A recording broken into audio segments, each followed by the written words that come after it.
안녕하십니까. 오정근의 쏙쏙 경제 오정근입니다. 오늘은 10월 2일 화요일입니다. 화요일 날 경제 시사회를 시작하겠습니다.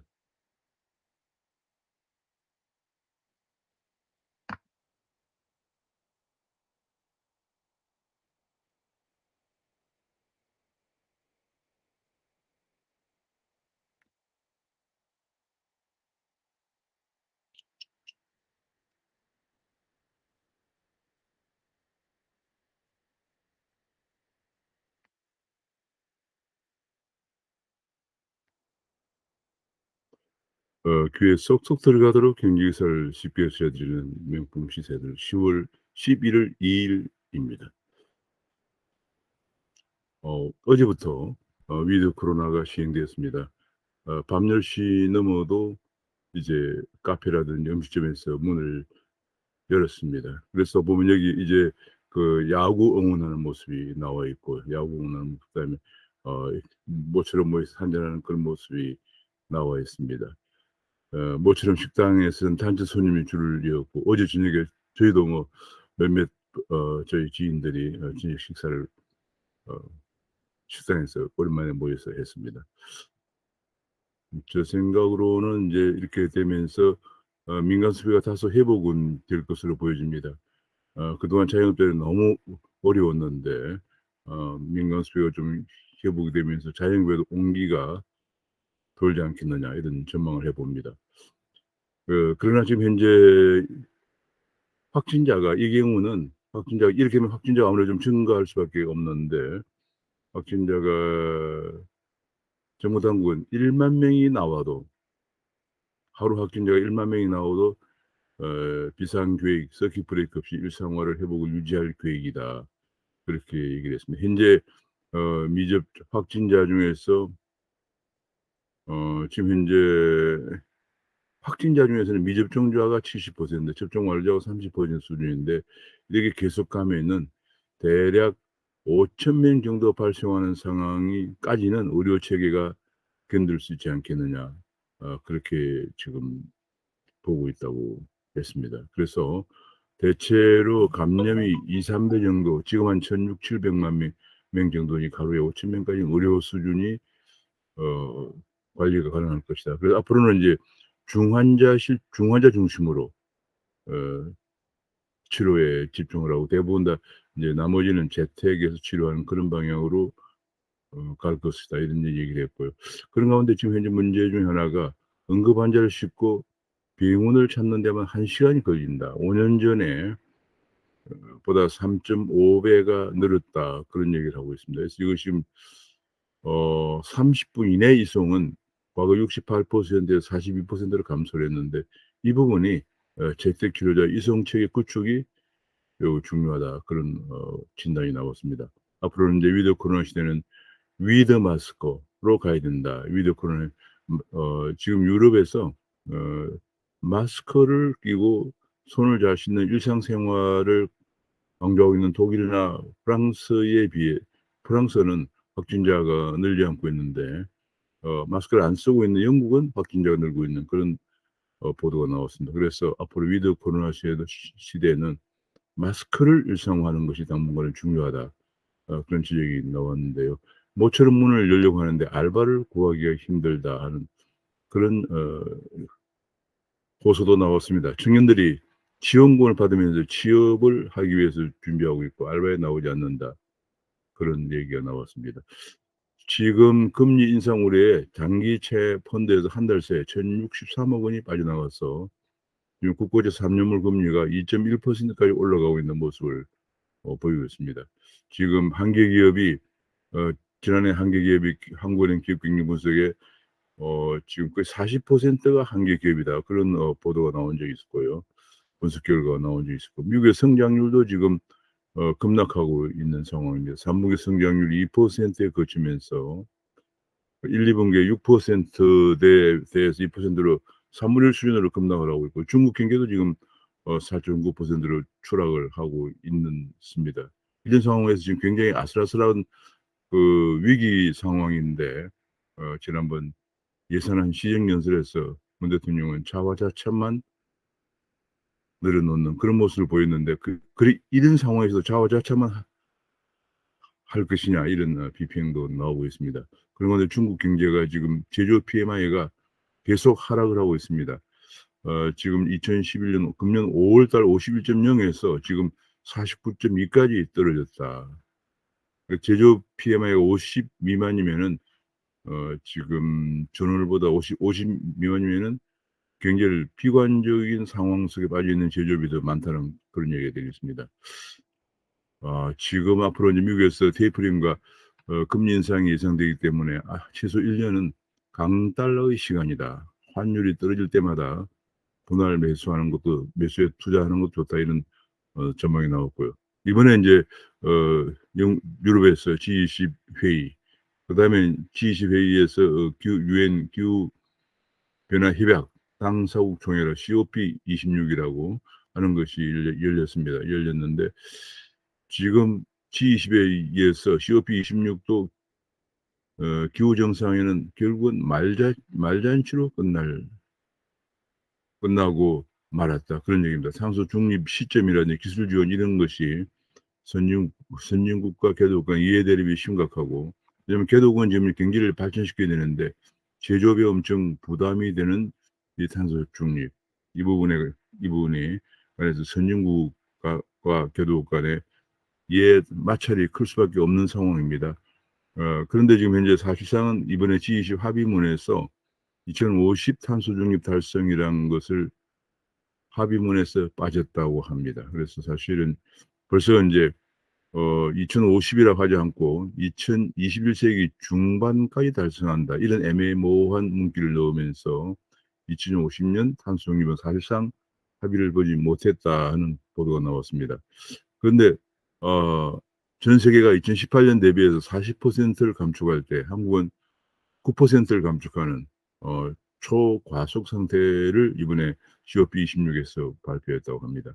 그리고 문 대통령이 2050년에 석탄 발전을 완전히 폐기하겠다 고 발표하면서 다른 나라들과 큰 차이를 보였습니다.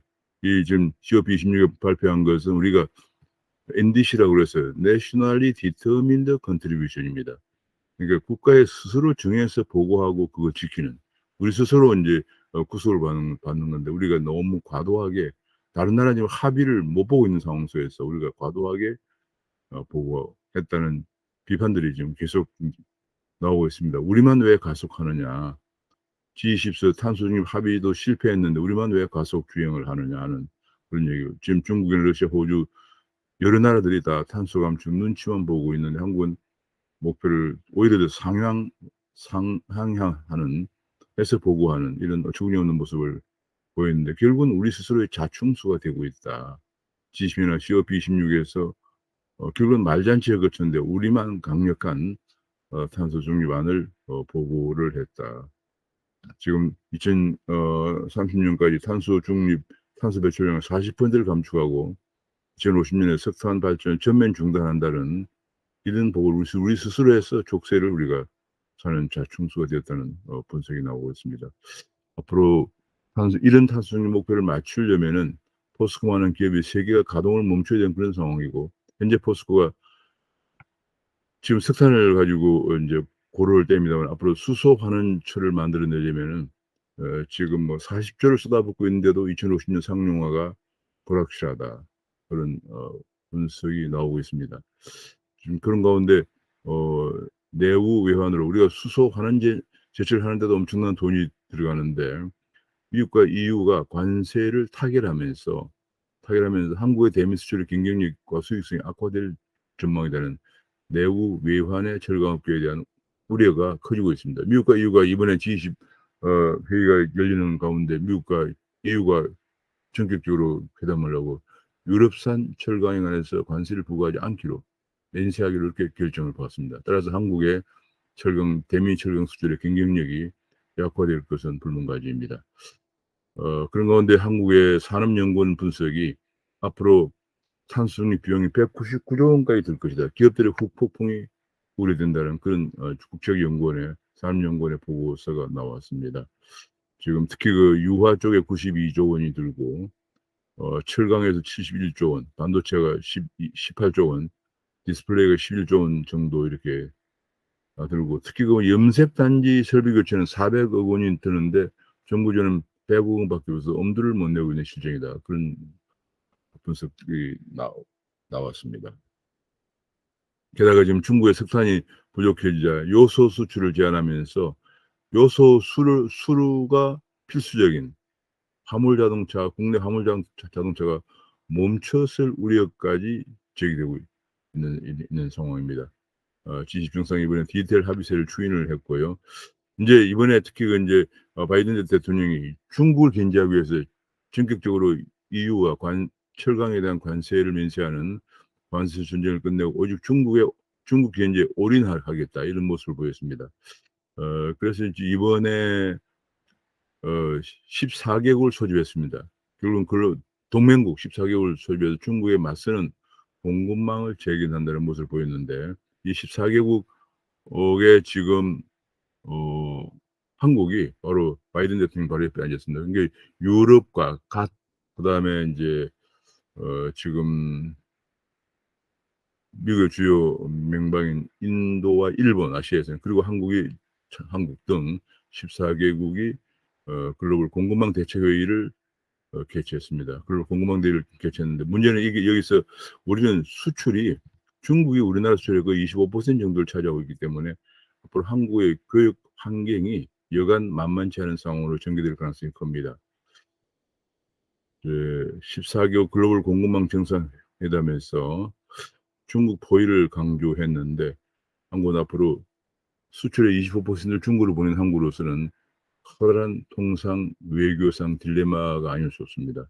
그런 가운데 미국에서 지금 미국의 10명 중 7명이 미국 방향에 잘못 가고 있다. 바이든의 지지율이 드디어 절반을 넘어서 54%로 증가하고 있다는 보도가 나왔습니다.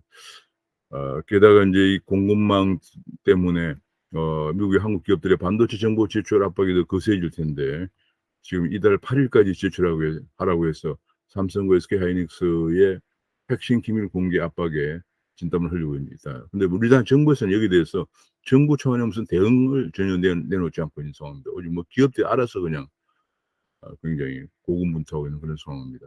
그러다 보니까 이제 백악관 동향을 모르면 사업을 할 수 없다, 이런 상황, 이런 위기감 때문에 우리나라 국제기업들이 와싱턴을 향이 지금 줄을 잇고 있다. 전부 다 와싱턴에다가 이제 사무소를 지금 삼성, 현대차, SK에서 LG도 내년 초에 와싱턴에 사무소를 개설하고 4대 그룹 총수 줄줄이 방미를 한다는 그런 보도가 나왔습니다.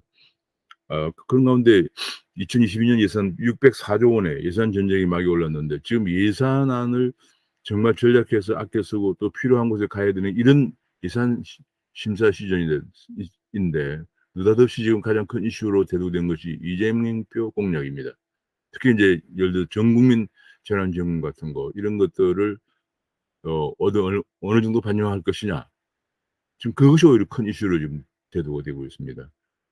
지금 뭐 특히 보면 이제 이번에 이슈가 된 것이 전 국민 재난지원금인데, 이재명 후보는 대장동 수령에서 국민 전환 카드를 쓰고 있는지, 뭐 전환 카드인지, 그래서 이제 언론에서는 카드냐 이렇게 얘기하면서 음식점 총량제에 이어서 재난지원금, 전 국민 재난지원금까지 주장을 하고, 이걸 예산에 반영해야 된다, 이렇게 주장을 좀 하고 있는 상황입니다. 지금 그 비용이 대체로 25조 원 정도 재난지원금이 드는데, 지금 뭐 완전히 25조 원은 적지 않은 돈이죠. 자유당 때 고문이 선거의 재판이 아니냐, 이런 비판이 나오고 있습니다. 이미 벌써 지난 총선 때, 작년 4.15 총선 때 벌써 상당히 재미를 봤기 때문에, 이번엔 또다시 내년 대선을 앞두고 전국민 재난지원금을 부리는, 야당에서는 자유당 때 고문인 선거다, 이런 얘기가 나오고 있습니다. 지금 이재명 후보 주장은 전 국민에게 1인당 30만 원, 50만 원을 지급하면 대체로 한 25조 정도 예산이 들 것으로 되는데, 이재명 후보는 이것이 세수가 좋아져서 문제가 없다, 이런 얘기를 하고 있는데, 지금 그 정부로 난색을 표명하고 있는 가운데 이런 발언이 나왔습니다. 관료들은 정치권이 결단을 하면 따라야 된다, 이런 또 완전히 지금 뭐 얼토당토하는 이런 무리한 주장들도 이재명 후보가 하고 있습니다. 정치권이 이렇게 결단하면은 예산에 반영해야 된다 인제 그런 얘기죠. 지금 야당에서는 당연히 이걸 매표행위라고 비난을 하고 있고요. 심지어 심상정 후보 같은 경우에도 자영업이나 의료에 오히려 써야 된다. 전국민 재난지원금 지원은 늦어졌다 이런 주장을 지금 하고 있고요. 심지어는 이렇게 되면서 채권 시장에서 채권 금리가 올라가면 채권을 더 발행해야 할 것으로 전망이 되면서 채권 가격이 떨어지는, 다시 말하면 금리는 올라가는, 채권 금리가 올라가면 채권 가격이 떨어진다고 뭐 같은 말인데, 그래서 채권 가격이 떨어져서 채권 금리가 올라가는 이런 모습을 지금 보이고 있습니다 벌써. "이건 누가 책임질 것인가." 이렇게 어 그런 얘기가 나오고 있고요. 지금 이렇게 되면은 경제 수장이 나라 국간을 지켜야 되는데 홍남기 부총리가 직을 걸고 지켜야 된다 이런 주장이 나왔습니다.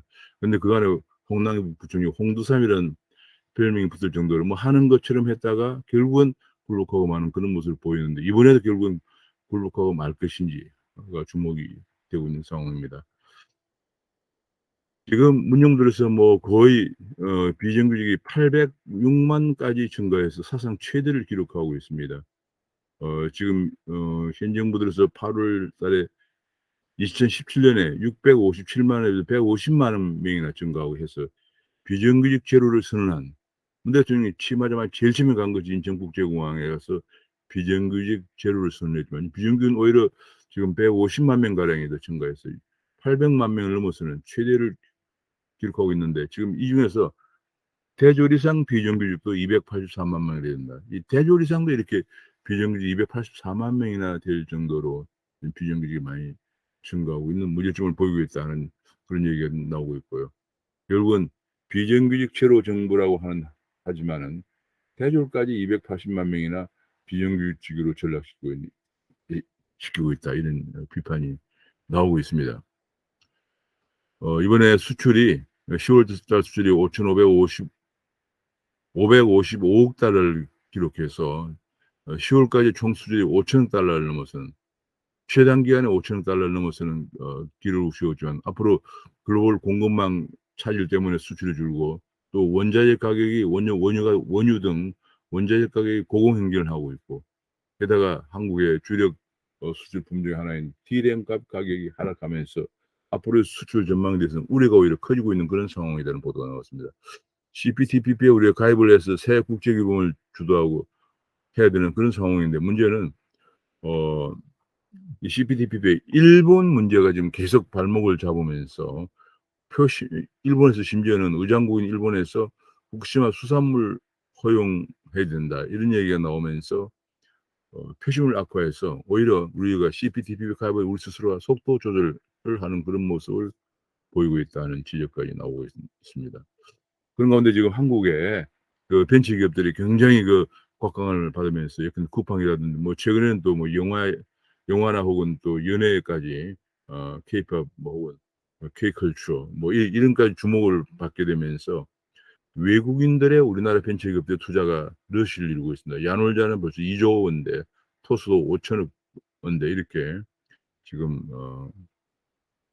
줄을 잇고 있다. 지금 몇 개를 보면 거의 지금 뭐 야놀자가 1조 9,400억 원, 마켓컬리가 2,800억 원, 누움이 6천억 원, 리이드가 1,970억 원 등등 계속 이렇게 외국인들이 한국에 벤처에 투자가 크게 증가하고 있는 그런 모습을 보이고 있다는 방금 보도가 나왔습니다. 그런 가운데 주담대와 전세 대출이 끊기지 않고 있다는 얘기인데요. 특히 그 2030이 매수자의 절반이 대출액의 매수자 절반이 2030이고 대출액이 집값의 절반이다. 이게 지금 현재 상계주공 6단지를 조사해 봤더니 매수자가 2030의 51%에 이르렀다는 분석 결과가 나왔습니다.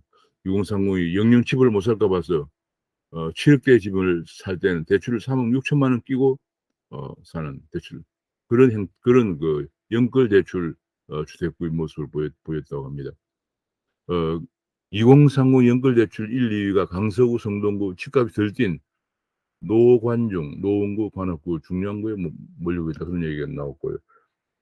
규제가 덜한 집을 사기 위해서 6억의 아파트는 지금 풍지를 보이고 있다는 보도가 나왔습니다. 이 패닉 바잉 상태인데, 이 패닉 바잉이 지금 집값 하락 경고 나오고 있는 때라서 굉장히 좀 조심해야 한다는 그런 지적도 나왔습니다. 그런 가운데 서울 전월세 값을 통계를 낼 때 통계청은 매달 78 가구를 가지고 계산했다, 이런 보도가 나왔습니다. 그러다 보니까 다른 데서, 근데 국민은행 KB 전월세 가격 차이가 너무 많이 난다. 왜냐하면 표본 자체가 너무 적다는 얘기죠. 모집단을 대변할 정도의 표본이 되지 못하고 있는 것으로 보여집니다. 지금 정부 국민경제자문회의에서 배당을 줄이고 자사주를 소각하지 말라는 그런 내용의 연구 결과 보고서를 발표했다고 합니다. 배당 소득세를 인상하고 배당을 줄이자, 그런 얘기인데, 얼마 전까지 소득주도 성장한다면서 오히려 배당을 더 늘리도록 강조를 했습니다. 근데 이번 국무위자문회의에서는 배당을 줄여야 한다, 이런 연구 보고서를 내놨다는 보도가 나왔고요.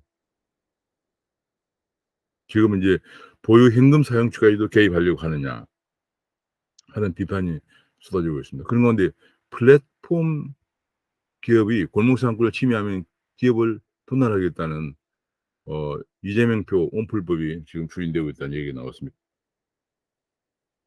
플랫폼 기업들이 골목상권을 침해한다. 벌써 얼마 전에 이제 카카오 같은 경우에 카카오에 올려져 있는 다른 상품들을 근데 판매하는데, 그것이 똑같은 상품을 판매하는 골목 상권을 침해한다, 이런 얘기가 나와서 지금 카카오 상장되던 카카오의 시총이, 그런 얘기가 나오면서 주가가 하락하면서 엄청 떨어진 적이 있습니다. 제 기억으로는 아마 시총이 거의 한 50조 가까이 갔던 시총이 한 30조 대까지 떨어지기도 했습니다. 그러니까 플랫폼을 규제한다는 얘기죠. 이것이 뭐 마치 얼마 전에 유통산업 혁신법인가 뭐 그것에서 이제 골목 상권을 침해하지 않도록 하는 법이 시행되고 있었는데, 이것이 유통산업도 혁신시키지 못하고 골목상권대로 살아나지 못하는 그런 문제점이 계속 지적되어 왔는데, 이번에는 플랫폼도 골목상권을 침해하는 것이 발견되면 기업을 분할하겠다, 이런 법안들이 제출되었다고 합니다. 국제 환경에도 맞지 않고 IT 핵심만 막아서 오히려 소비자 피해를 양산하는 우려가 크다는 그런 지적이 나오고 있습니다. 역시 플랫폼 기업인데요. 리글테크를 투자가 맡기고 서비스는 불법으로 낙인 찍힌 변호사법에서 이런 낙인 찍히는 대모 규제를 하고 있다는 얘기인데요. 이런 것이 이제 지금 당연히 플랫폼 시대에 맞지 않는 거죠. 일본에서는 오히려 허용이 되고 있는데 우리는 왜 이것이 불법이냐, 그런 얘기죠. 지금 뭐 우리 4차 산업혁명을 다른 말로 하면 플랫폼 혁명이라고 합니다. 근데 플랫폼 여러 가지 에 대한 규제를 강화하겠다는 얘기 계속 나오고 있습니다. 그런 건데, 은행은 지금 이제 모바일 폰이 모바일 금융이 증가하면서 은행에 내년 첫 달부터 100여 곳이 통폐합될 전망이라는 보도가 나왔습니다. 지난 5년간 약 점포 한 1,000여 개가 줄어들었다. 줄어들었고, 내년에도 시작하자마자 한 100여 곳이 통폐합될 것으로 지금 조사가 되었다는 보도가 나왔습니다. 외국인들이 이제 8천억 매물 폭탄을 가하면서 코스피 3,000선이 붕괴가 되었다는 보도가 나왔고요. 지금 미국은 뭐 당연히 금리가 이제 올릴 거 전망되니까 달러 강세 때문에 한국에 들어와 있는 달러 강세가 예상되면서 외국인 투자가 나가면서 이런 결과를 가져오고 있습니다. 최근에 비트코인 가격이 좀 다시 반등을 했는데 인플레 심각성을 보여주는 것이라는 그런 주장도 나오고 있는데, 결국은 이 비트코인이 뭐 여러 가지 얘기가 많이 나왔으면 결국은 등락을 반복하면서 추세적으로 올라가는 모습을 보이면서 비트코인을 장기 투자해야 되는 것이 아닌가, 이런 주장도 나오고 있습니다. 그런 가운데 한국에서는 코인에 내년부터 세금을 매기로 했는데, 코인 수익의 거래 수익 250만 원이 넘어서면 세금을 부과한다고 그랬는데, 아직도 세금을 어떻게 매길지 가이드라인도 정해져 있지 않다. 특히 이제 산 가격을 거래소 같은 데라면 문제가 없지만 다른 데서 사오거나 외국에서 사오거나 그럴 때는 어떻게 할 것인지 그런 가이드라인도 좀 정하지 못하고 있는 상태다. 지금 2달밖에 안 남았는데 그런 얘기가 나오고 있고요. 지금 1,300만 투자자가 그것 때문에 혼란스러워하고 있다는 얘기고요. 지금 최근에는 예 카카오 게임이라든지 NFT 게임 개발이 굉장히 주목을 받으면서 카카오 게임즈의 주가가 지금 올라가고 있다는 데 NFT가 대체 불가능 토큰, 대체 불가능 토큰의 주요 분야가 게임이라든지 혹은 뭐 게임 같은 거 이런 것들인데 그래서 그 카카오 게임즈가 이런 부분을 예상을 하고 주가가 많이 올라가고 있다 그런 얘기입니다. 그런 가운데 이제 MZ 컬렉터가 지금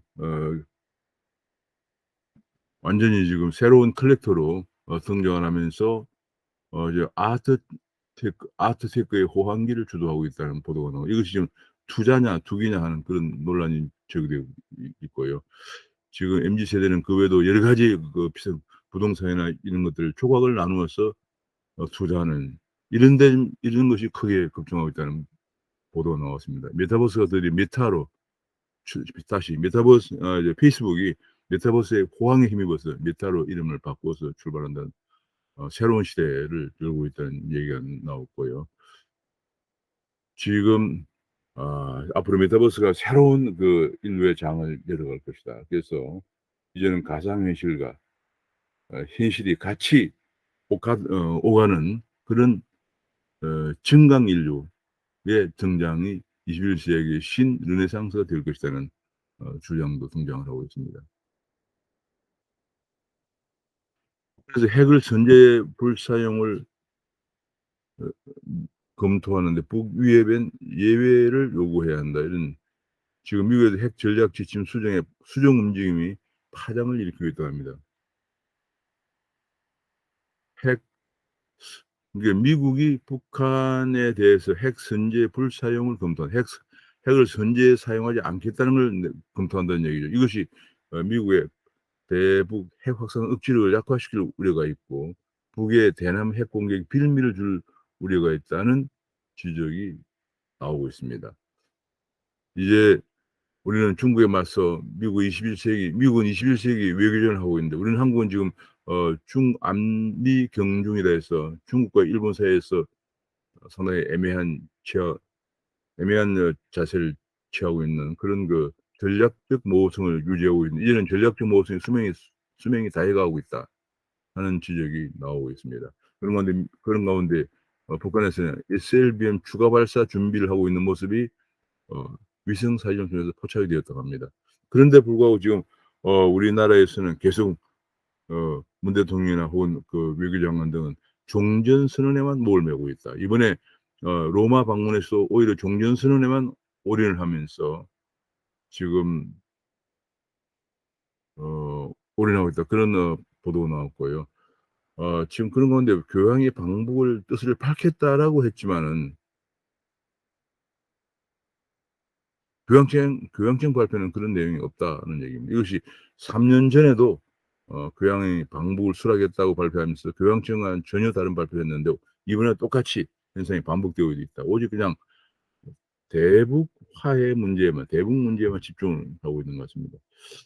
북한은 오히려 종전선언을 하려면 역적반하장으로 종전선언을 하려면 "한미훈련부터 중단해라." 이런 얘기가 지금 나오고 있습니다. 종전선언에 올인하고 있는 우리 정부가 종전선언에 가기 위해서 한미훈련을 전면 중단할 것인가 하는 우려가 좀 커지고 있는 상황입니다. 정상들을 만날 때마다 평화, 종전선언을 주장했다는 언론 보도가 나왔습니다. 뭐 종전선언이 결과적으로 평화협정으로 연결되고 미군 철수까지 간다는 것은 우리가 베트남이나 아프가니스탄에서 예외 없이 봐왔습니다. 그렇기 때문에 우리가 큰 우려를 하고 있는 것이죠. 국민의당 지지율이 올라가고 있는데요. 지금 안철수 국민의당 대표가 정권 교체를 위해서 대통령 후보에 출마한다는 보도가 나왔고요. 지금 뭐 결과적으로 대장동 게이트는 이재명은 배임에서 제외하고 적용 어렵다. 그 하수인들만 배임으로 지금 다시 기소하는 그런 모습을 보이고 있어서 결국은 '특검 외에는 답이 없다.' 이런 주장이 계속 나오고 있습니다. 그래서 아침에 나온 뉴스 중에 하나가 노태우 대통령의 사망을 위로하는 시진핑 중국 주석의 조전과 일본 총리의 조전이 받아 놓고도 유족에게 보여주지 않았다. 이런 보도가 나왔습니다. 왜 이러는지 정말 외교적 많은 전문가들은 이거는 외교적 결례고 있을 수 없는 일이다. 이거는 정말 문책까지 해야 된다. 그런 얘기가 나오고 있습니다마는 지금 여러 가지 정황상 이게 혹시 중국을 정황상 오히려 선거를 앞두고 노태우 대통령에게 조정까지 전달하지 않는 이런 상황으로 간 것이 아닌가 하는 그런 우려가 커지고 있습니다. 오늘은 여기서 마치겠습니다. 감사합니다.